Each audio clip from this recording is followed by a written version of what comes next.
like to open the September 26th meeting for the Planning Commission. Could we have a determination of a quorum, please? Chairperson Sattler. Vice Chair Mondre. Commissioner Borders. Commissioner Dors. Commissioner Eswine. Here. Commissioner Preston. Commissioner Tingle. A quorum is present. Thank you. Commissioner Eswine, would you lead us in the pledge, please?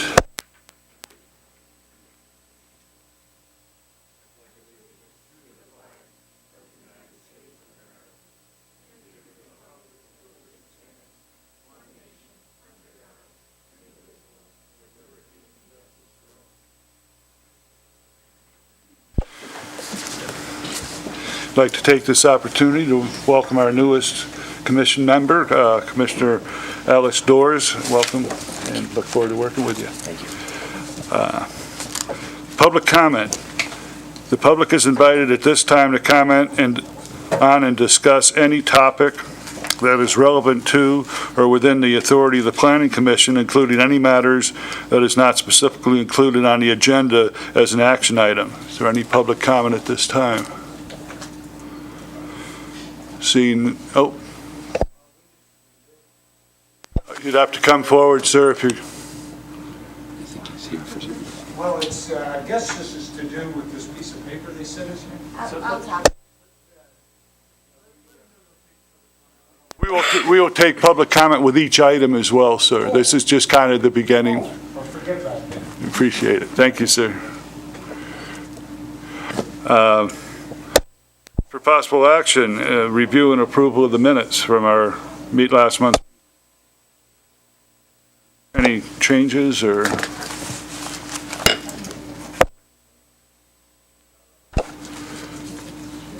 For a motion? I move to approve the minutes of the August 29th, 2018 Planning Commission meeting. I'll second it. All in favor? Aye. Aye. Opposed? Okay. Abstain. 2 abstains. Yes, they weren't at the meeting.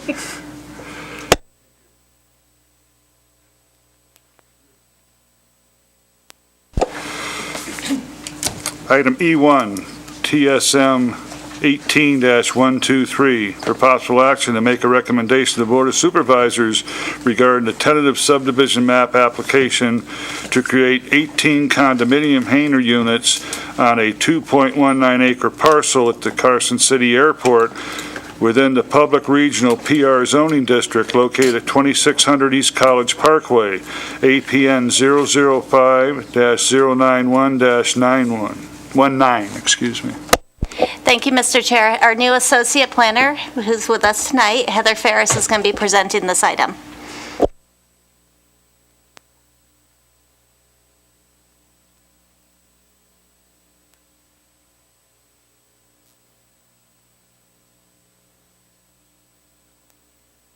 There we are. Thank you. While we're getting the PowerPoint up, I'll start. Again, Heather Ferris, Associate Planner, for the record. Before we get into the specifics of the projects that's before you for consideration tonight, I'd like to touch briefly on the background associated with this parcel. In 2007, a special use permit was approved to allow for the construction of 22 hangar units in 4 buildings on the subject property. Subsequently, that same year, a tentative subdivision map was approved to allow for 22 condominium hangar units, and a final subdivision map was recorded in 2009 for Phase 1 of the project, which included 12 hangar unit lots and 2 common area parcels. The 12 hangar unit lots were recorded, however, only 1 building and 4 hangar units were ever constructed. The other phases of the map were not recorded, and the map expired. In 2015, a lot line deletion and lot line adjustment were completed, resulting in the current configuration of the parcel. And the existing 4 hangar units are located just west of the subject parcel. The current request is very similar to the previously approved tentative subdivision map. It includes a proposal for 18 condominium hangar units in 3 phases. Each unit would be individually owned with common area maintained by the Owners Association, leased by Carson City, the parcels leased by Carson City to the applicant. The parcel's located in the northern part of the airport, approximately 1,000 feet south of Arrowhead Drive. Additionally, the project includes the construction of 3 buildings. Each building will house 6 individual hangar units. Buildings 1 and 2 would each be 19,250 square feet in size, and Building 3 would be 17,500 square feet in size. The hangar units would range in size from 2,304 square feet to 3,074 square feet. There would be just under 1 acre of common area and approximately 4,200 square feet of limited common area. Each unit would be equipped with restrooms, gas lines for heating the hangar, whole hangar insulation, full fire sprinkler protection, and outside security lighting. Notices were sent to surrounding landowners. However, we have not received any public comment on this project to date. I would note that since the release of the staff report, we have received a letter from NDEP dated September 21st, 2018, recommending approval of the map, and this supersedes the letter that's included in the packet that's dated September 10th. It's important to note that with a tentative subdivision map, there are 12 findings of fact that the Planning Commission and Board must make in the affirmative in order to approve the application. Staff has reviewed the application and has made all findings in the affirmative, and therefore recommends the Planning Commission recommend approval of the tentative subdivision map to the Board of Supervisors based on the findings included in the staff report and subject to the recommended conditions of approval. I'm available for questions. Thank you. Any questions for staff? Okay, is the applicant present?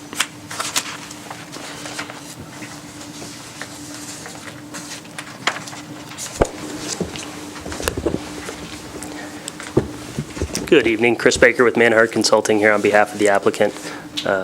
First, I'd like to welcome Heather. You guys have a really good one. We've done plenty of work with her in the past in Douglas County, so you should consider yourself lucky. Let's just say that. We agree with staff's recommendation for approval. The conditions as laid out, Heather did a great job doing an overview. You know, realistically, there's some construction on the site now for the first building under the existing special use permit, as touched on, and you know, really this is kind of a resubmittal of a previously approved project that just had expired. So we're available for any questions. Any questions for the applicant? Seeing none? Thank you. Thank you. Public comment. Does anyone wish to comment on this particular item at this time?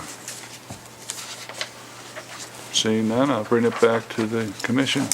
Commissioner Tingle. I'll go ahead and make a motion.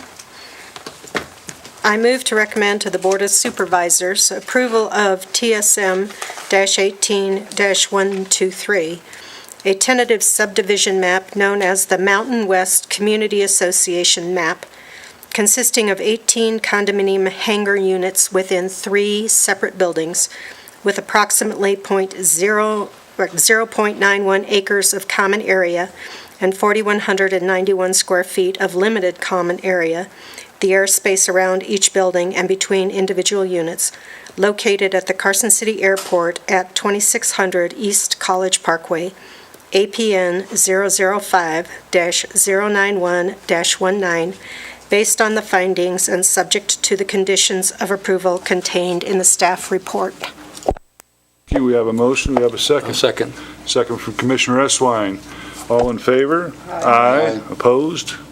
Carries. Thank you.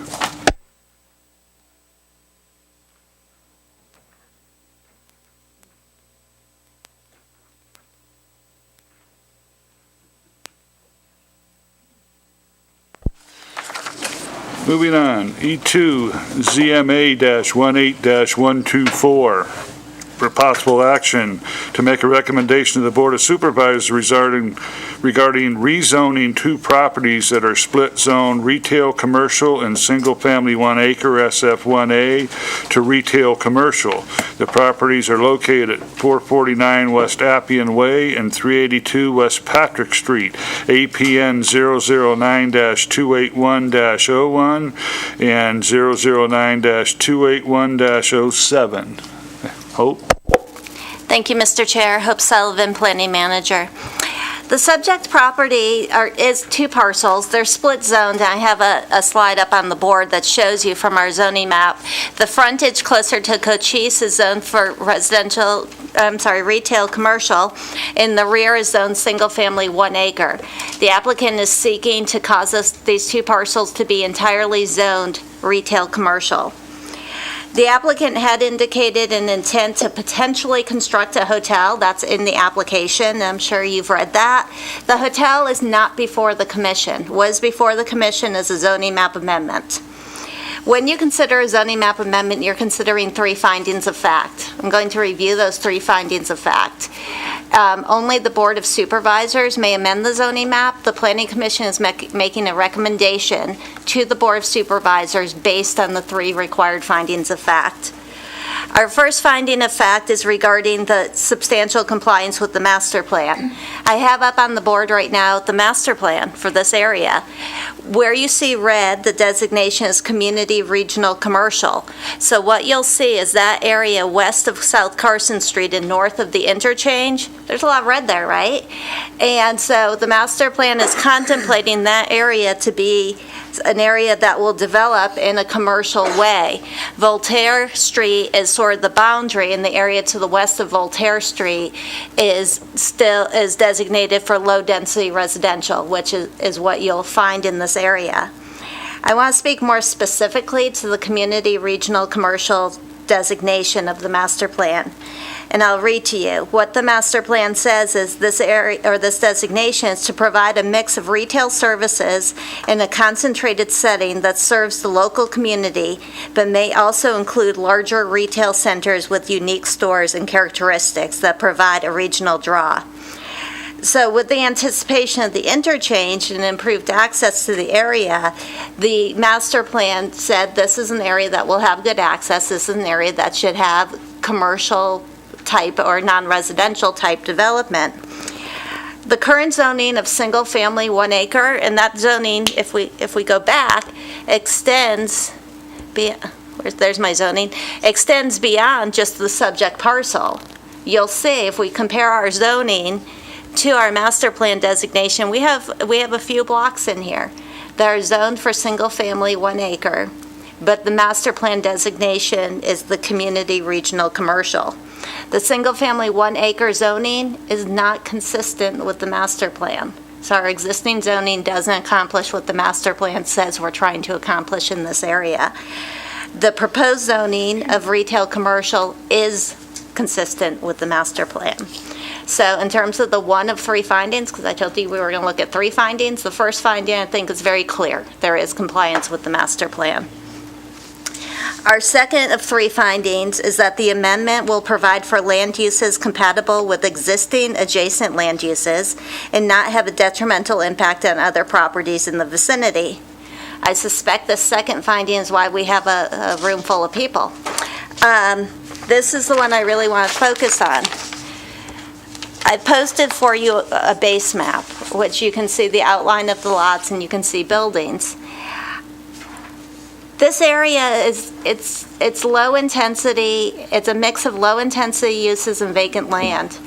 The limitation, I think, in large part, is the lack of there is sewer, but nobody has paid to extend the sewer.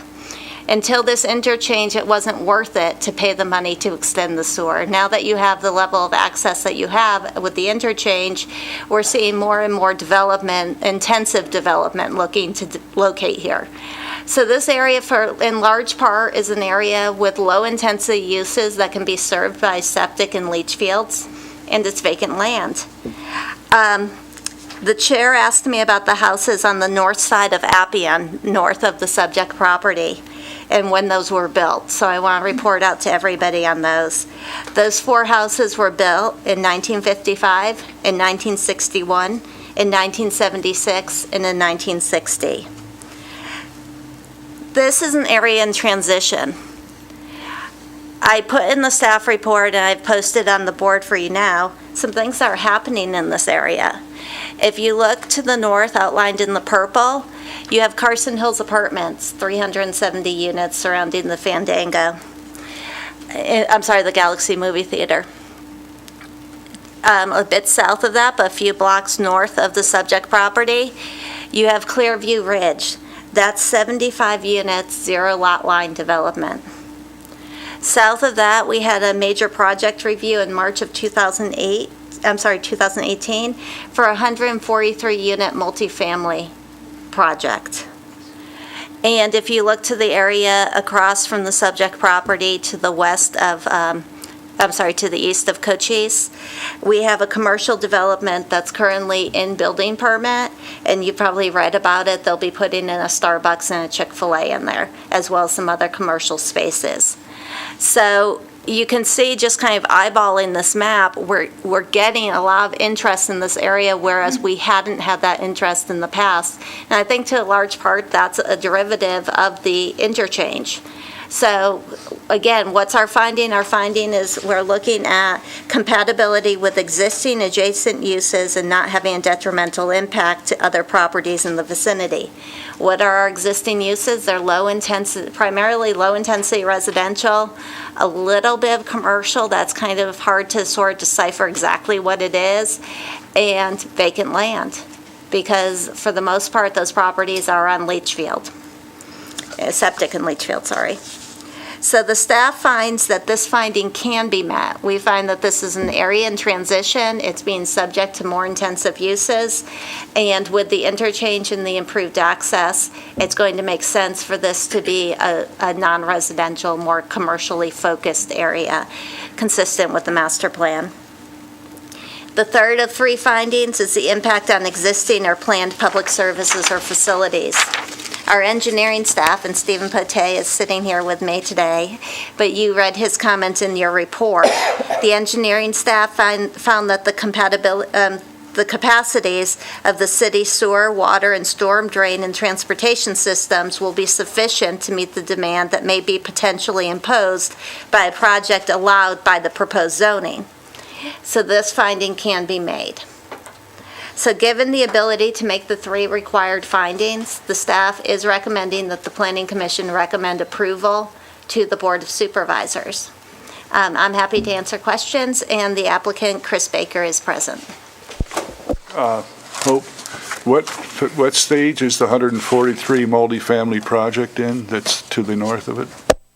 It's gone through a major project review, and so what it would need to do next is they'd need to seek a discretionary approval, and it would be either a special use permit, but more likely they'll seek a rezoning. So basically, they're surrounding those 4 houses. Eventually, it looks plan-wise with multifamily or whatever commercial. Okay, thank you. And again, if I can just clarify the where things are in the process, because I think that's important, because the Carson Hills apartment is under construction. Clearview Ridge is in for building permit, specifically a site improvement permit. So construction hasn't commenced, but they are in for construction permit. Going south, the multifamily project, that's only been in for a major project review, so that does not have any entitlements. And the commercial project outlined in green, that is in for building permit right now for site improvement and for construction of one of, I think, which will be 4 buildings. Other questions for staff? Commissioner Ashland? On the northern parcel, 28101, how many residences are on that property? On the subject property, the northern one, there's a house, a single house, and it's at, over on the corner with Voltaire. Okay, and those other 2 are just sheds or garages? They are, when I drove out there, and yeah, they're not houses. Okay, thank you. Questions for staff?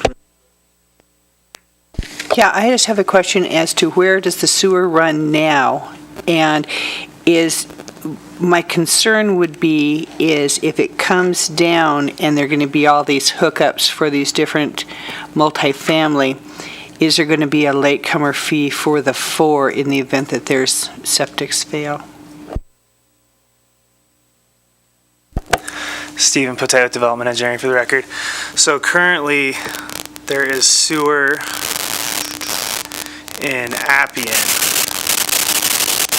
Is as far, oh my, got feedback.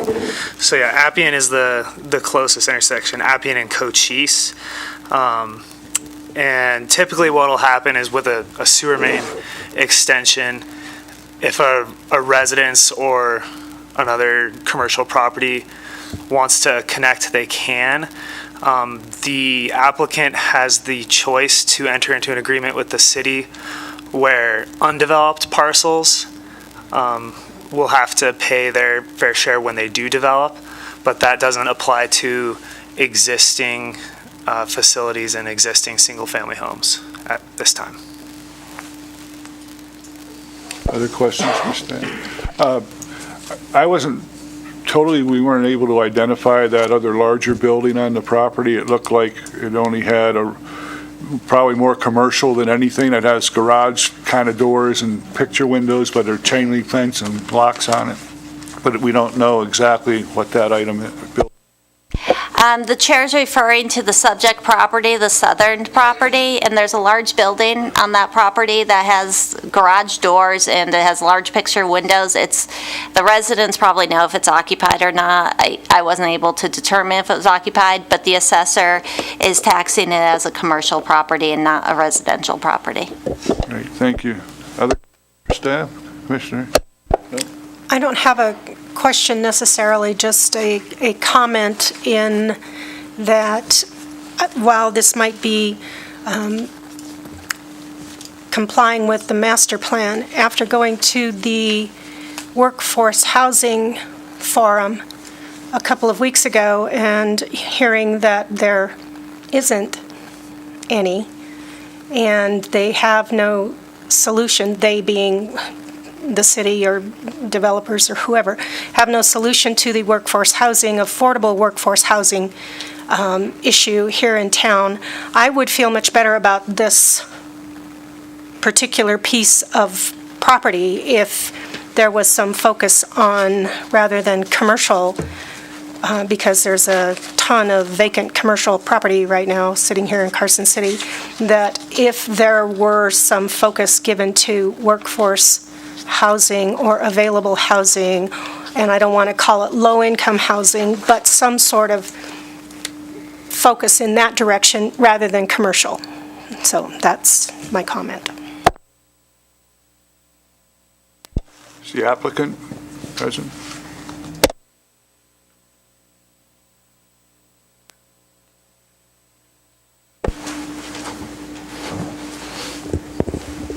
Chris Baker with Banhart Consulting here on behalf of the applicant. As Hope indicated, this is kind of the first step in any process. Right now, we have identified that this property is split zoned. It's not technically in conformance with the master plan. As Hope indicated, again, it's an area that is in transition. We did provide a site plan in our application, and we did so for a few reasons. We understand that although this is step one and this is a zone change, it still does affect the residents that are around it. We've done enough of these to know that, you want to get ahead of anything and incorporate any of their, design criteria, any of their buffering, any of their specific stuff. I was speaking with a few of the residents before the meeting. We know what's on paper. We don't know what, it sounds like people have lived there for numerous years. I've heard 15, 16 years. They know more about their area than we do. And it would be, not wise to come in and act as though we know what's best for that piece of property. We know what the underlying master plan says we're supposed to do. And at this point, we're trying to conform to that. The next step for us, there was a proposed site plan of a hotel. That was just kind of the stage that we were at. I can't guarantee you that a hotel's going there. There probably will be, commercial development there. Could be a hotel, could not be a hotel.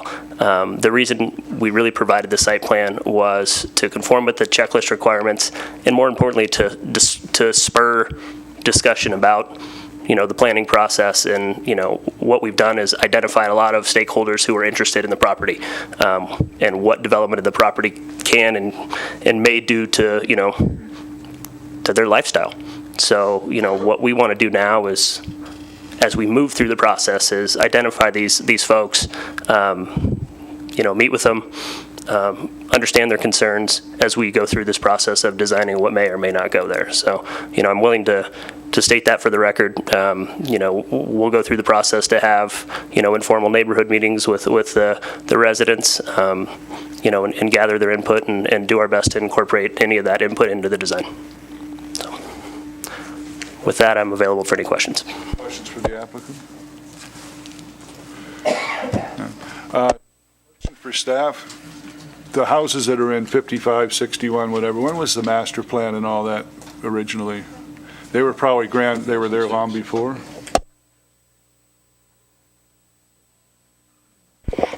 The master plan we're working with is from 2006. So in 2006 would have been this designation.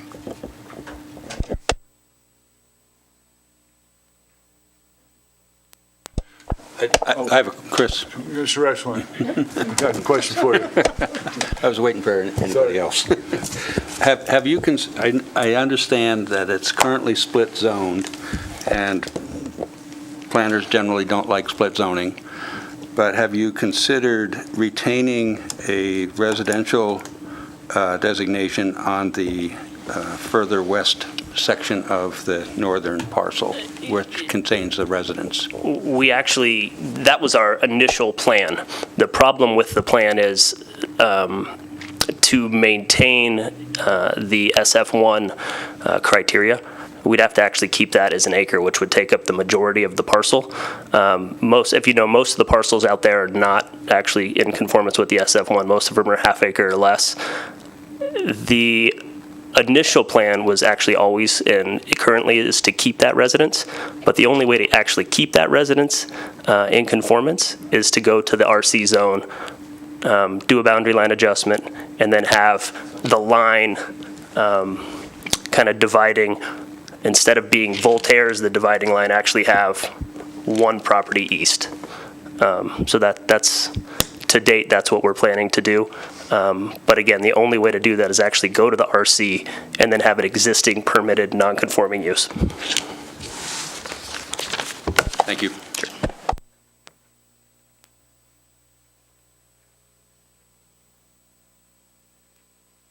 We're going to open it up for public comment. As you come forward, would you be so kind as to print your name on the list that's on the table?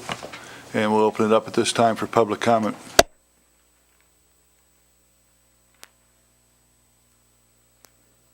Come forward, if they say, and if you'd be so kind as to print your name on that and tell us your name.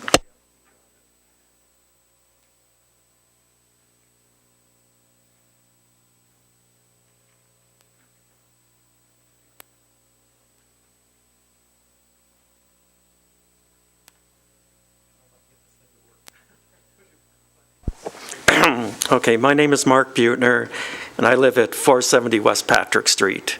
And if you look at your map there, I'm that little north, I guess it'd be southwest part there on, if you can see where the two subject properties are, mine's that little one to the north, or southwest. But that house was built in 1960. I've been there since 1993, and, if you look at my property there, I have a little trouble understanding how being surrounded on two sides isn't going to adversely impact my property. We don't know what's going to land there, but still, it just seems like chances are it will. So I was a little concerned about that, and I know this isn't the time to bring up traffic or lights or whatever. And I don't understand zoning very well. Let's say my property, which I believe is single family, SF1, I guess it's called, if that morphed into commercial, or the house could stay there, right? I mean, if you go from SF1 to commercial, that doesn't mean the house has to go away, right? Okay, good, that's great. And then the other thing I'm kind of concerned about is, yeah, we all know it's going to change down there, and you guys are talking about running a sewer line down there. Would I be forced to hook up to that sewer line? Is that how it works? I have a septic system right now. If you want to keep going, I'm noting your questions, and we're happy to answer them at the end. Well, the thing about, submitting questions and stuff, I just learned about this a couple days ago, actually by going to your public website. I used to be on the service list for the planning division through regular mail, and that quit happening about a year ago. So, like I said, we all know the neighborhood's going to change, and we'll talk about the traffic and all that other stuff when that time comes. No, we'll talk about tonight. Okay, well, here you go. Okay, you're right, we don't know what's going to land there, but we're already talking about Clearview Ridge, and I went to those meetings years ago, and I forgot how many houses they were talking about on that property. It was quite a few, if I recall. So now you've got that. You've got the Carson Hills Apartments, or whatever they're called, and I think that's up to 400 units now, or something like that. So now you got that, and now you're talking about this new one that we just found out about, the 143 houses or whatever, and that's all going to go down Curry Street. And since a lot of people take the turn on Appian to go down Curry Street because they want to miss the lights, and there's a noticeable increase in traffic on Curry Street that's only going to get worse when more and more people start living there. And so it's going to be a problem. And that's a tight little corner between Cochise and Appian. And there's not a whole lot of room between that intersection and what would be the entrance to the restaurants. So that's probably going to be kind of an area that's going to have a lot of traffic. And the rumor is they're going to put a traffic light on South Carson Street on Appian, which they're probably going to have to do. And I don't know if that's in the works or not. But I guess all I'm saying is Curry's going to get real busy, sounds like real soon. And it's a street from Clearview and Cochise. It's a straight shot downtown, and all you have is one four-way stop. And you end up down at the Carson station. So of course everyone's going to take that way because, the South Carson improvement project, they're talking about roundabouts, pedestrian crossings, squeezing down the lanes, reducing the traffic speed. So that's just going to force everyone down to Curry Street. And, so that's a big concern of mine. And it just seems like it's a lot of people in a pretty small area. So that's about all I had to say. Mr. Chair, would you like us to speak to traffic and connections to the sewer line now for the benefit of all the future speakers? Certainly. Okay, Stephen Potay will speak to that, and I can speak to the lighting and whether or not the house can stay. Stephen Potay again for the record. So yes, our city transportation master plan does look at having a traffic signal at Appian. And so as these developments are coming in, both at tentative map if it's applicable, and then also with the actual building permits will require traffic impact studies. And we'll be looking at the warrant there to have a signal. Based on these comments and just knowledge that, yes, traffic does take South Curry to avoid Carson, we might also look at maybe some sort of traffic calming on Curry with those traffic impact analyses as those come in. Do you want that's the connection to sewer?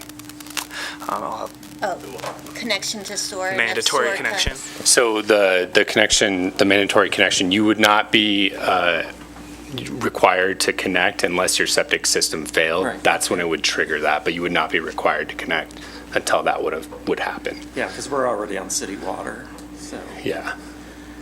And then, Could you identify yourself? Oh, yeah, sorry, Dan Stuckey, city engineer for the record. Apologies, yeah. Okay, Mr. Chair, if I can just answer the two other questions. One, can a house stay if the property is rezoned? Yes, the house is lawfully there. It was lawfully established. It may continue to be there. You can maintain it. You can continue to live there. The other thing is regarding lighting, and I spoke to another neighbor at length yesterday. He was very concerned about the light pollution, and the city uses what I'm going to call a dark sky compliant lighting ordinance, where lighting is to be directed down. So any development that goes in with their exterior lighting, whether it's a freestanding pole or attached to the building, they have to provide a cut sheet of the light. It has to be directed downward, and the height on the lighting reduces the closer it gets to residential uses or residential zoning districts. So to create that compatibility, and there's also an increased setback if a commercial use is proposing to locate adjacent to a residential zoning district. So the ordinance is crafted to recognize that you may have areas of potential conflict when you have non-residential uses next to residential uses. The code contemplates that and incorporates regulations that get more restrictive the closer you are to the residential. For Mr. Stuckey, would any sewer development that would be required for this particular change have an impact on this gentleman's septic system? No? Okay. No, it should not. Okay. Commissioner Wood? Regarding the traffic analysis that you were talking about, and then kind of referencing the stuff from Maynard, there's trip generation estimates included in this packet that I looked at before. Are those? It sounds like there's not much analysis done. So do they mean much? Stephen Pote for the record. At this point, since there's not a specific project, there's not a lot that they could say other than the potential area that's there and what it could go to. In that specific analysis, they looked at a hotel, which was what they're saying could potentially go in, and comparing that to the maximum trip generation that you could have with the present day situation. So they're actually showing a decrease. But again, there's no guarantee that the hotel would be the project, so it wouldn't necessarily be a decrease in trips. It'd probably be an increase if it was another use that generated more. Well, I guess on the other end of that is you said the maximum number of trips given, like, left in its current situation. So that's theoretical, right? I mean, that's not real actual trips that have been recorded and analyzed, or is it? Correct. So when I said the current status, that's the current zoning, not the current single-family home, because that's obviously not going to generate many trips at all. So if it were to be redeveloped under the current zoning. Thanks.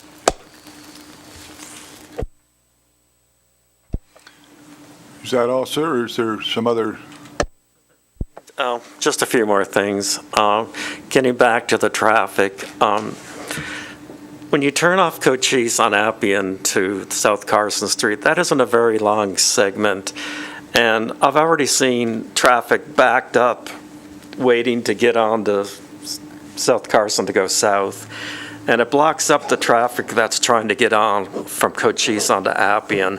They're actually backing traffic up because there's no room on Appian to get on that street. And it was pretty bad when the tandem trucks were coming down from the Fandango apartments. And I complained to the city about it, and they fixed it. So that was a good thing. So again, I think, boy, that is just such a confined area as far as traffic goes that I hope you guys can solve the problem, because I'd like to get to work on time these days. And I'd like to thank you for your time, and take care of my neighborhood. Thank you, sir. Having driven up in there too, just the other day, those roads, some of them aren't really completely, they're almost rural type roads, where there's no curbing, there's no sidewalks, I imagine some of that would change too as this changes and develops. So, other public comment at this time? Be so kind to state your name and print your name for us.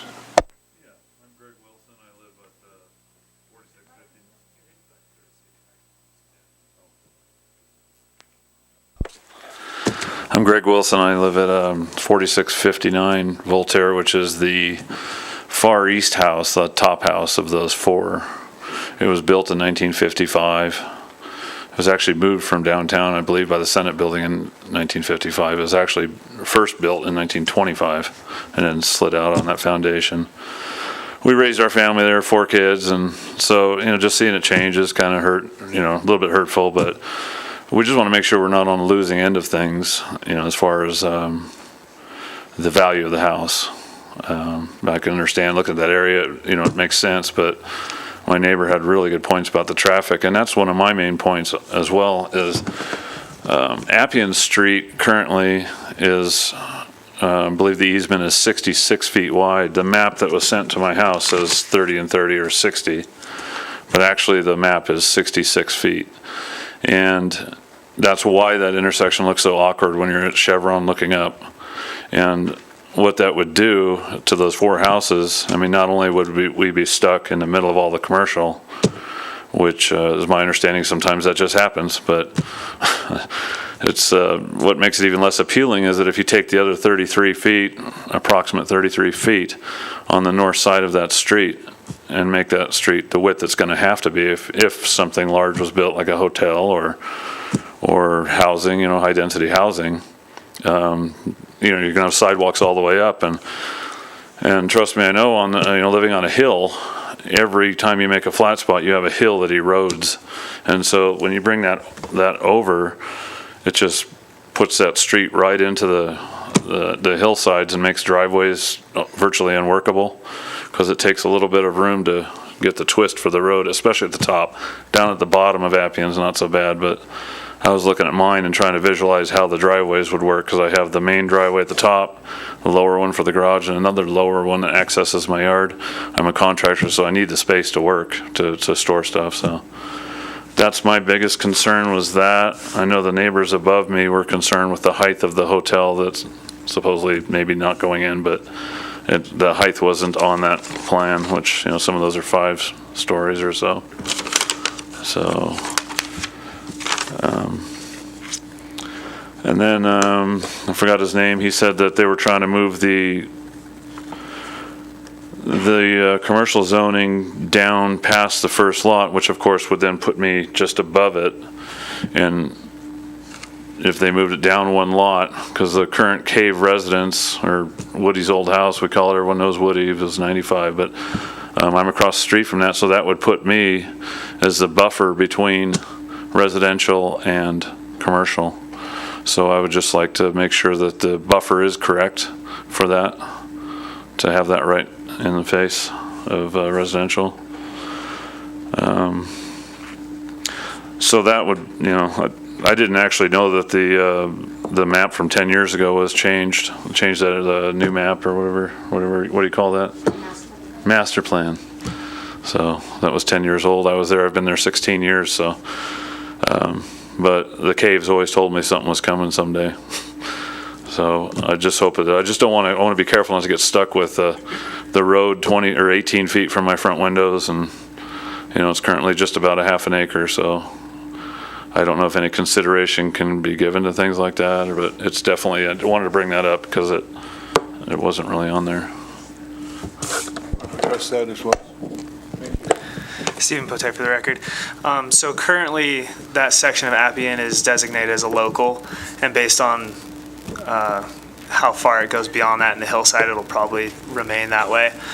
And the current standard detail for local streets, there's a few different options, whether or not you have parking or bike lanes, but the narrowest section would be 31 feet wide, and that's from curb to curb, and then you'd have sidewalk beyond that. So it's probably a little bit wider than what's there now, but they wouldn't utilize the full right-of-way in that situation. And by the way, that would make Heidi's garage cut in half, the lowest one. She's not here today. She's here, Is she? yeah, in her stripes. Yeah, so, and there's a lot of trees on that side too. There's a lot of trees on that side also.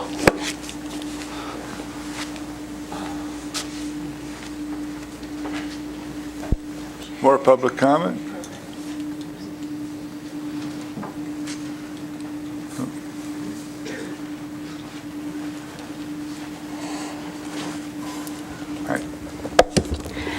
Hi, I'm, excuse me, let me get my name down here.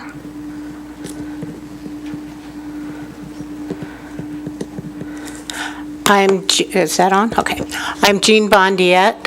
I am property owner a little bit to the north of this. We're sandwiched between the apartments and the Clearview Ridge 75 homes on less than 4 acres. So we're between the purple and the blue-purple or whatever there. And a homeowner on 1.25 acres since 1979. So we've been there a while, we've seen changes, we've seen the transitions, I've been coming to these meetings. I realize that this is an area in transition according to the master plan.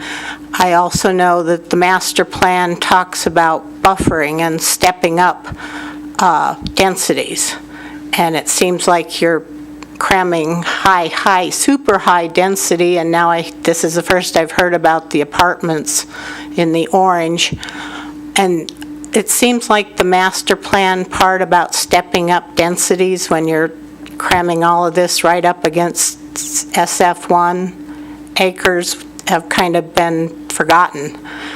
So I'd like you to consider the stepping up part where you know, to me, that means that there might be 4 parcels on 1 acre, but not 25. Right next to my house, it's single-family 1 acre and is actually a single family on more than 1 acre.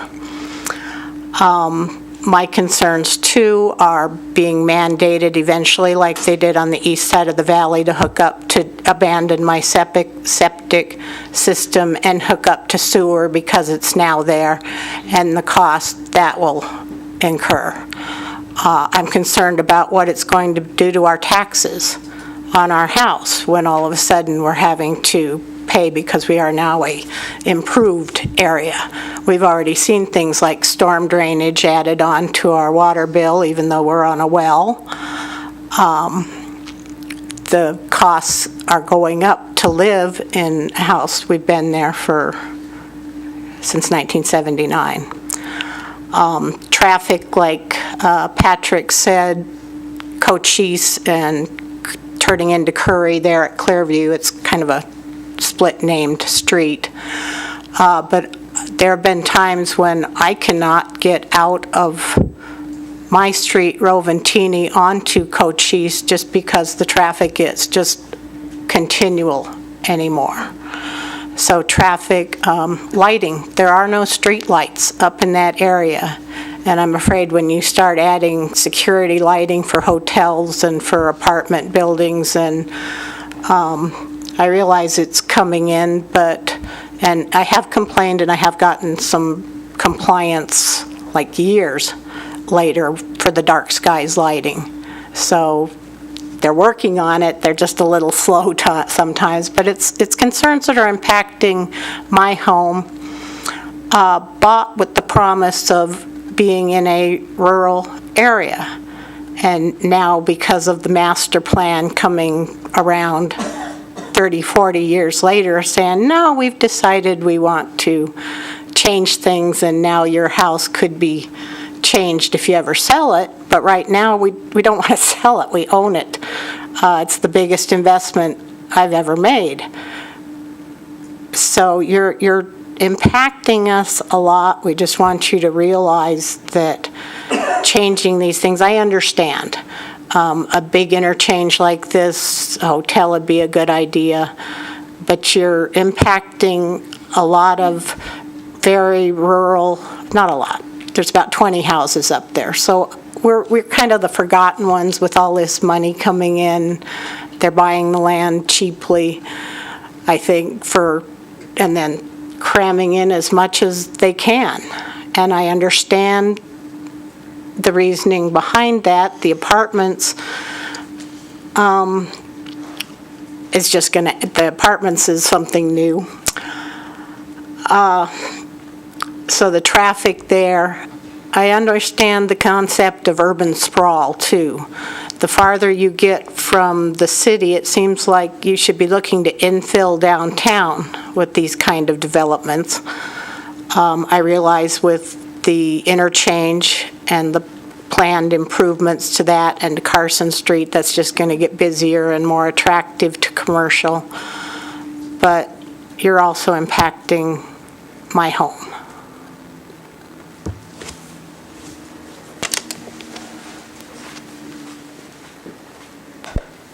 Other public comment?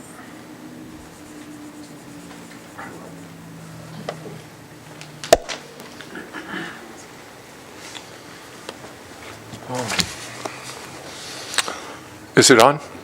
Yep. I thought she made an excellent point. My name is Tony Pylant.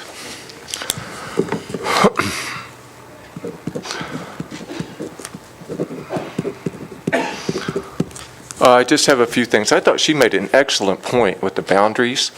How do you go from 1 family per acre to 25 families per acre and consider that a boundary? There's no boundary there at all.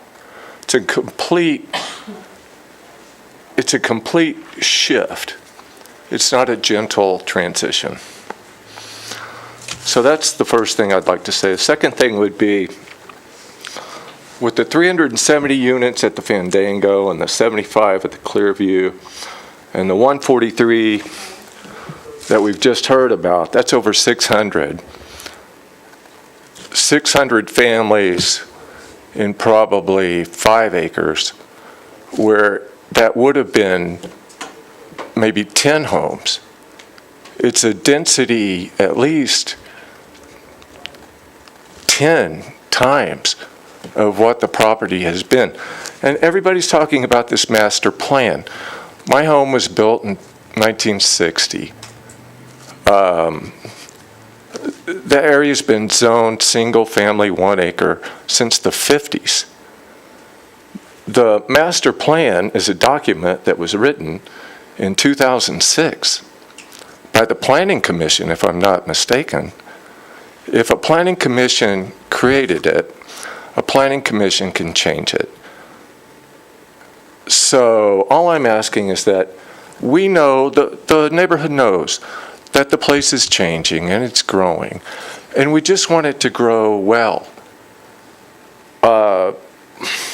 Low-income housing is not what I would like in the area. And I don't think the people at the Fandango who are going to buy those $400,000 apartments are going to want it in the area either. Certainly, people need a place to live. I understand that. But as you said, there are other places. So, if we can, I love my city. And I like what was done downtown. I thought it was done well. I was against it, but it came out well. So if you can do the same thing at the south end of town, that's the last thing you see when you leave Carson, and that's the first thing you see when you get there. So if you can make it pretty and attractive and friendly to the neighborhood, we would go a long way to support you. And that's all I have to say. Thank you, sir. May I have your card? Absolutely, yeah.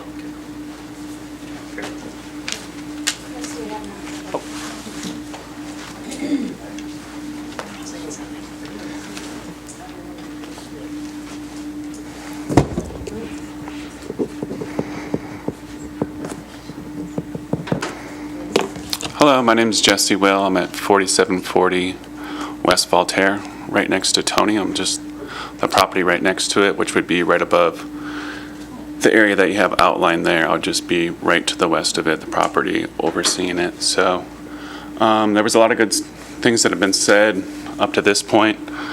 I agree with a lot of them. I guess my only thing would be is I just purchased the property last October. Excuse me, last October. So my main thing is having commercial right below me. If it would be gas station, any kind of retail, any of those types of things, I'd bring in a lot of traffic, a lot of noise, because I'd be overseen and right above it. Someone had also mentioned, like a height restriction. I do have a nice view that you can kind of oversee things and things, so that would also be one of my concerns. I don't really have a lot of concerns of what's going farther down by the gas station and things, whether it be hotel or whatever that would bring. My main concerns would be, in addition to that, just right above the road there, if there would be any kind of big commercial thing that would bring in a lot more traffic, a lot more noise. I kind of bought in that area because it is a rural area. I have 1.5 acres there, so I don't need to rehash a lot of the main points that everyone else did, but that would be my point in addition to it. Thank you.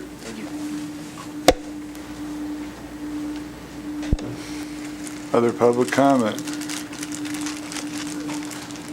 Oh.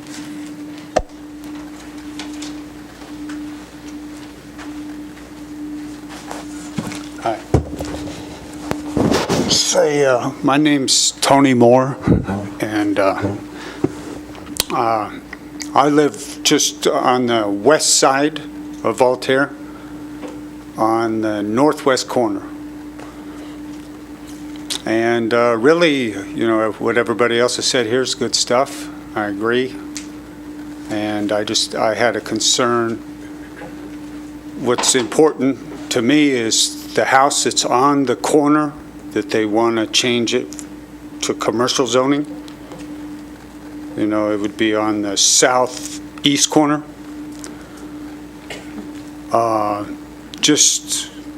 That's my concern, that, hopefully that stays as a house there, And the guy for the developer or whatever, he had already said that they'd like to hopefully keep that house there and maybe move the line so the development or whatever can work out. Because there's a house on all four corners. So that was my main concern. That's about it. So let's go ahead and sign this.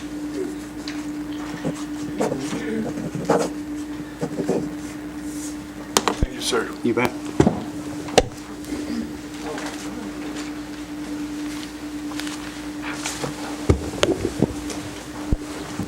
If you could just maybe clarify a little for myself as well, they're talking mainly would be you'd have to bring the line across the other backyard behind the other house and leave that as residential? Is that kind of what, I know that's what they're discussing. Yeah, again, Chris Baker with Manhart Consulting for the record. After hearing a lot of the public comment, again, I just wanted to reiterate a couple things. Again, we're step one. Our goal here is we're required to be in conformance with the master plan, and currently the property's not.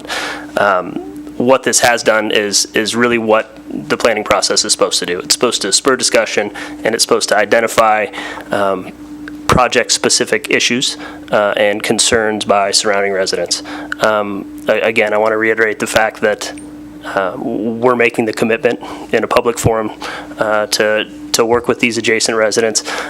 Although it is, like I mentioned, it is an area in transition. The master plan document was modified, I believe, in 2006. The 580 extension coming in, it is inevitable that this area is going to morph into something different than it is now. But there's no reason that there needs to be unnecessary intrusions into people's lifestyles. So, we're going to do our best to make sure as we move forward in the planning process that all these considerations are accounted for. Since we don't have a project yet, it's real difficult for us to talk about traffic and sewer extensions and what the right-of-way is going to look like because we don't know. But I think, identifying the issues is the first step, and then designing around to the best of our ability around those issues. And again, that's what we're here to make that commitment. As far as a couple of the specific points on keeping that house, yes, that is our goal. That's the intent. To be able to do that, though, we are required to do this zone change. If we kept that portion SF1, we would still have split zoning. The parcel line would end up having to be an acre, which is inconsistent with the master plan and inconsistent with the neighborhood. Most of the stuff there below Voltaire is half-acre stuff. So what we would be doing is, there's 2 parcels there now. We would be doing a boundary line adjustment just to match the half-acre parcels, line it up, keep the house. The desire would be to fix that house the best we can and sell it off as a property. And do you have, just curious from going up there, it's quite an elevation change up to that. And do you know roughly how is that 20, 30, how many feet? As far as a grade change, I don't know off the top of my head, but you know, that's another reason why that portion of the property is not appropriate for commercial development anyway. It's too steep, you know, and there's an existing house there that fits into the neighborhood, so our goal is to keep that house exactly where it is. 2 homes, the one that's very heavily treed and that in the backyard and stuff. The other that's on the property is pretty open, but they are quite a substantial distance above the lower area. So. Yeah, again, the goal would be to push any of the development, you know, as far east as we can, you know, and obviously that lessens any improvements that are required, you know, as far as street frontages or other things. You know, but as we move forward in the planning process, you know, some of those things will be determined. Go ahead. With your guys' intention to, you know, basically rezone and then get whatever new permit to keep that house, and forgive my ignorance if this is already in place, but can this be conditionally approved? No. No. We're just doing the zoning at this. Thank you. Sure. Any other public comment? Bring it back for discussion, clarification, or a motion?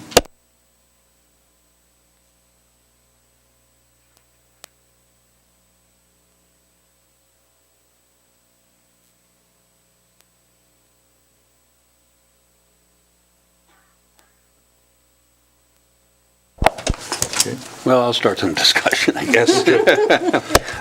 I'm glad to hear that the applicant is not committing, but indicating a desire to maintain the residential portion of that northern property. I also, you know, just as an observation, everything south of Patrick Street is currently zoned residential. I mean, currently zoned commercial, right. Retail commercial. And everything along Cochise Street is zoned commercial. So it's not, to me, it's not a huge change to take the split zone section of those parcels and create a commercial parcel there. Right. That's just my observation. But I do understand that there, and when it comes to a development, we really need to make sure that the appropriate buffers are in place so that that the residents on Appian Way are not impacted unnecessarily.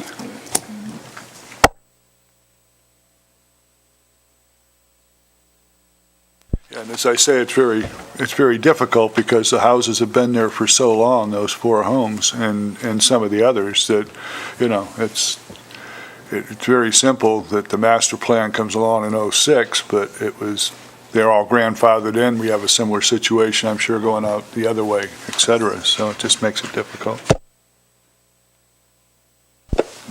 Ma'am, I don't remember your name, but the buffer portion of what you were talking about is what resonated the most with me, and I hope that the commitment long-term, I know it's not you, it's a client, it's all that, I hope that does get followed through on, because with the master plan being there, it's one thing, but on the one that shows the master plan, actually, it is a pretty hard line there between commercial and residential, and folks who own their home outright after long terms. It's a hard thing to reconcile, that sort of change. So I just want to say for the record, I hope that that gets followed through on. And a little clarification as well, it was mentioned the fact that the Planning Commission probably developed the master plan. I know they were involved with that, but both on that and as well as this, we're just recommending to the supervisors. The supervisors are the ones that have the final say or make the final decision on any of this. It's just a matter of whether we're advisory on this type of an item, not the final word, so.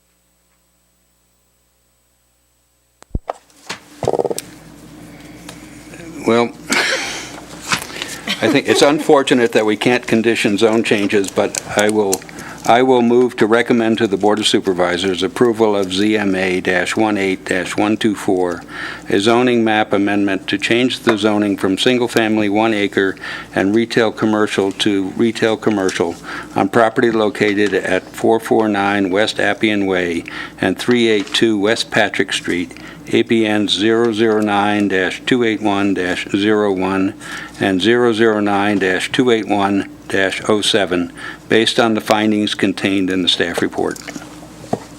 We have a motion. I'll second it. We have a second.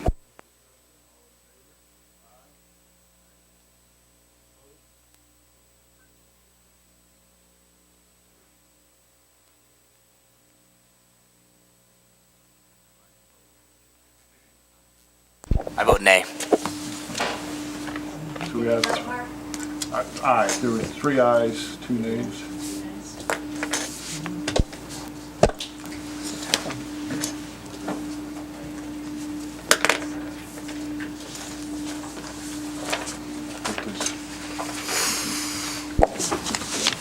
So this is as you mentioned, this is a recommendation to the Board of Supervisors. Sorry, just looking at the calendar real quick. I think it's the 16th because it's October 2. Yeah, this will go to the Board of Supervisors meeting at their second meeting in October, which is the 18th, October 18th. All right. Thank you.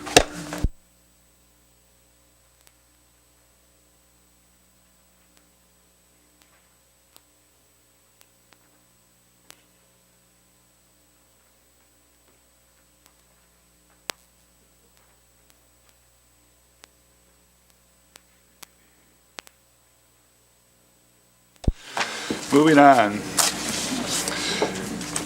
TSM-17-184 for possible action to make a recommendation to the Board of Supervisors regarding a tentative subdivision map to create 204-unit single-family residential subdivision on approximately 58.5 acres within the Lampa Ranch North Pacific Plan on property approved for multifamily duplex, MFD, and single-family 6,000 SF6 zoning, located on the east end of East Robinson Street, west of Highway 395, and north of East 5th Street at 2230 East 5th Street, APN 010-041-71. Hope? Thank you, Mr. Chair. This request is for a tentative map to subdivide 58.5 acres into 204 single-family lots. The subject property is zoned multifamily duplex and single-family 6,000. The site is currently vacant and used for agriculture. In March 2007, a 189-lot residential subdivision was approved to the west of the subject property, and I have a map up so you can kind of orient on that. The 189-lot residential subdivision is south of Robinson and east of Salomon. Staff has also had a major project review for an apartment complex with frontage on Salomon and 5th, so just below the residential subdivision that had been approved. The subject property is within the Lampa Ranch specific plan area.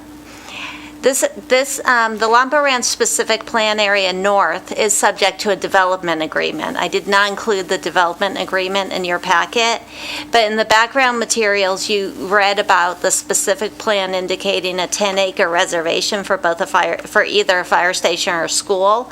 That gets somewhat clarified in the development agreement, where there's a $1,000 per dwelling fee to be paid to offset the cost to the city for either fire services or other services or impacts that the proposed development has on the city. The development agreement also discusses the minimum 10-acre school site being reserved and includes a donation fee of $1,000 per unit towards the schools. So, so it's $2,000 to $1,000 fees per dwelling unit. So the 10 acres that's discussed in the specific plan will more likely be a school per the development agreement as opposed to a fire station. About this development again is a 204 lot subdivision. Each of the lots is a minimum of 6,000 square feet, as it's not a planned unit development. This is following the base zoning. Vehicular access is via East Robinson Street, East 5th, and via internal accesses between Phase 1 and Phase 2. When you consider a tentative map, you're considering the findings outlined in Carson City Municipal Code 17.07. In the staff report, I've reviewed each of those findings and addressed them. As necessary, staff is recommending conditions of approval to satisfy the required findings. I'm not going to highlight any specific findings tonight, although I'm happy to do so, but typically when I present to you, there's one or two I want to highlight. Nothing jumped out at me as something worthy of really focusing on this evening, but I'm happy to answer any questions on them. And the staff is recommending that the Planning Commission recommend approval to the Board of Supervisors. And Mike Rayleigh, representing Rubicon Design Group, and they are representing the applicant, is present, and I'm happy to answer questions. Thank you for clarifying, because I had that question on the school, and so it will be, there's $1,000 for each, so even if the fire isn't there, that money still goes to the city for services or whatever. Correct. What the Board of Supervisors put in the development agreement is that the money would be available for either impact to fire facilities and services or other city services that were impacted by the development, so it's a little open-ended. Other questions for staff? Okay, is the applicant want to come forward? Shock me. Good evening. For the record, Mike Rayleigh with Rubicon Design Group, representing Blackstone Development. I think Hope's staff report did a very thorough job. We are in agreement with all the proposed conditions of approval, and we're just here to answer any questions you might have. Question? Yes, again, based on my attendance at the Workforce Housing Forum, is there any plan to do any affordable housing development in this particular area? And by affordable housing, I don't just mean multifamily. Sure. I mean something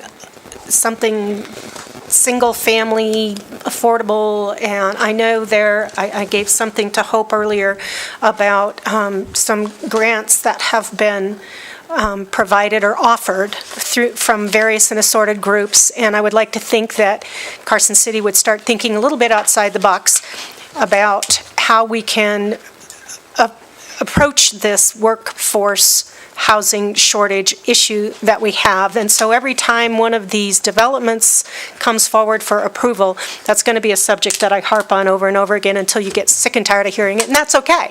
But I think that there is a serious problem when you're talking about construction companies not having the workforce to actually build the houses that are being approved because there's no workforce housing. So it's like this circular thing that until we can figure out a way to address that, none of this is going to happen in a quick hurry, which thank God. But anyway, I just think that until we start looking at that, we're doing ourselves and our community a disservice if we strictly focus on how much can I get for that house. So that's my my sermon, I'll get off my box now. I'm happy to address that. I will say that this phase is kind of designed to interconnect with phase one. So this phase is not affordable housing, be traditional single family. However, if you look at the overall Lampa Ranch specific plan, there is a wide mix of uses and densities allowed. And I can tell you that our client, and I know clients on the east side of Lampa Ranch, are looking at some new and innovative type products that would, such as townhomes, duet homes, those sort of things that would come in at a much more affordable price point. So I can tell you that the overall, when you see, as Lampa Ranch develops out, I think you'll see a pretty wide, diverse mix of housing types that will address, the affordability situation for sure. If I remember from the original, it's kind of where the apartments are, it's going to flow into yours, would there be more that type of housing there, and it's kind of goes from there, kind of match up across the way. Correct, yeah. For those that weren't here when this was done a year or so ago. Yeah. Other questions for the applicant? Thank you.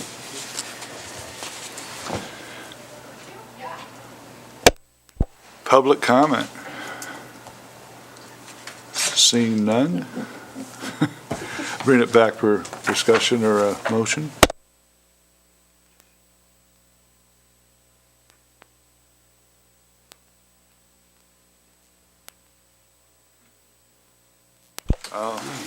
I'll make a motion. I move to recommend to the Board of Supervisors approval of TSM-17-184, a tentative subdivision map known as Blackstone Ranch Phase 2, consisting of 204 single-family residential lots on property approved for multifamily duplex MFD and single-family 6,000 square feet SF6 zoning, located south of East Robinson Street, west of Highway 395, and north of East 5th Street, APN 010-041-71, based on the findings and subject to the conditions of approval contained in the staff report. I second that. We have a second from Commissioner Dors. All in favor? Aye. Opposed?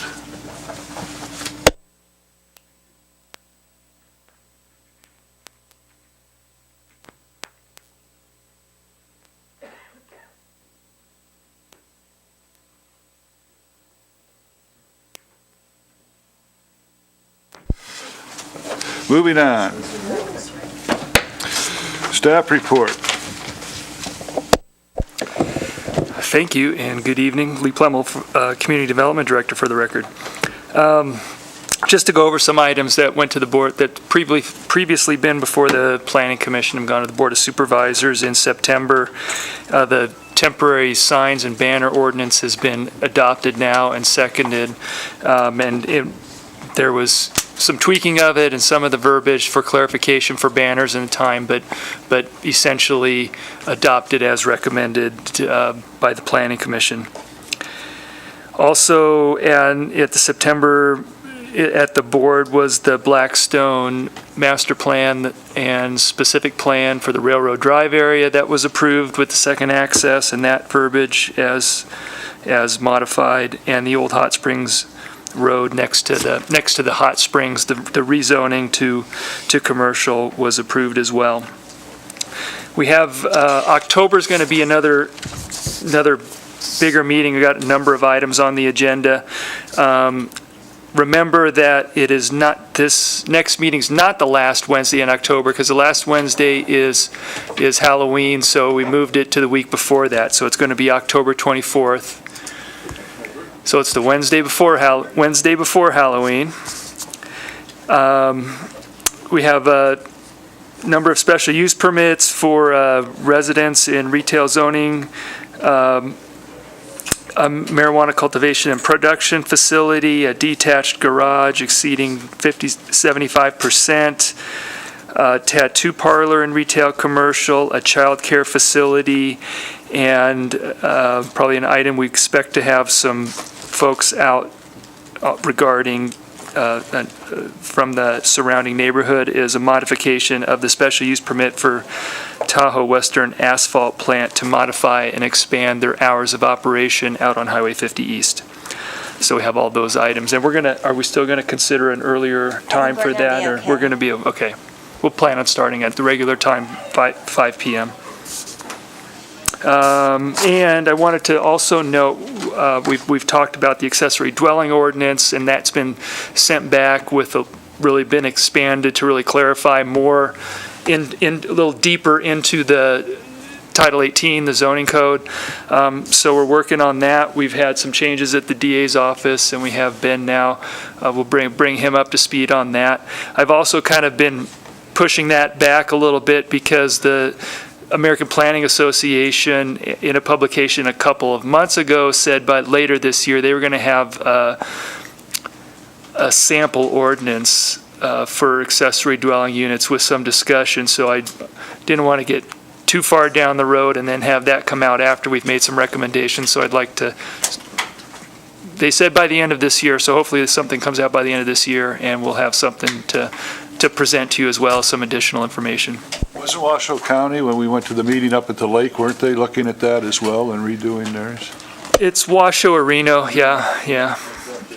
Yeah, so we have samples of what they're doing, and in fact, when it was before you, I pulled from their staff report some of the other examples of other communities in the region and around the West of what they do. I think we got pretty good direction, I think, at the meeting when we had the discussion on it about where we're going, and it's just going to be incorporating those into the various sections of the ordinance, but I don't want to miss something if there's an opportunity to get some more information and of the current best practices.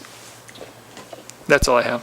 Thank you. Commissioner comments or public comment? Seeing none.